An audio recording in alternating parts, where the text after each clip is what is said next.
నల్ల బంగారం అంటే బొగ్గు. బొగ్గు ఉత్పత్తిలో చైనా ప్రపంచంలో అగ్రభాగాన నిలిచింది. ప్రపంచంలో మొత్తం బొగ్గు ఉత్పత్తిలో చైనా 52%తో అగ్రభాగంలో ఉంది. ప్రపంచ దేశాలన్నీ ఉత్పత్తి చేస్తున్న బొగ్గు కన్నా చైనా చేస్తున్న బొగ్గు ఉత్పత్తి ఎక్కువ.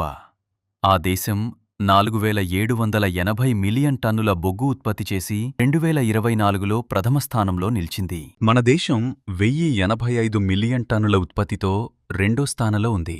మొత్తం ప్రపంచ బొగ్గు ఉత్పత్తిలో మన 11%లో ఉన్నాము. ఆ తర్వాత ఇండోనేషియా దేశం 836 మిలియన్ టన్నులు అంటే 9%.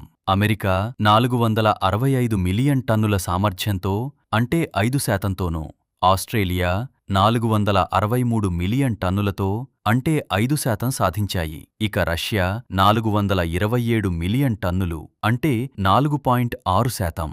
దక్షిణాఫ్రికా దేశం 235 మిలియన్ టన్నులు అంటే 2.5%తోనూ తర్వాతి స్థానాల్లో ఉన్నాయి. ఆసియా పసిఫిక్ దేశాలు ప్రపంచంలో 80% బొగ్గు ఉత్పత్తి చేస్తున్నాయి. మిగిలిన దేశాలు దాదాపు 10% ఉత్పత్తితో ఉన్నాయి. యూరప్లోని దేశాలు 4.5% బొగ్గు ఉత్పత్తి చేస్తున్నాయి. ఉత్తర అమెరికా 5.5% ఉత్పత్తి చేయగలిగింది. ఇలాంటి మరిన్ని ఆసక్తికరమైన డేటా, విజ్ఞానభరితమైన ఫ్యాక్ట్స్ కోసం మా ఛానల్ను సబ్స్క్రైబ్ చేయండి.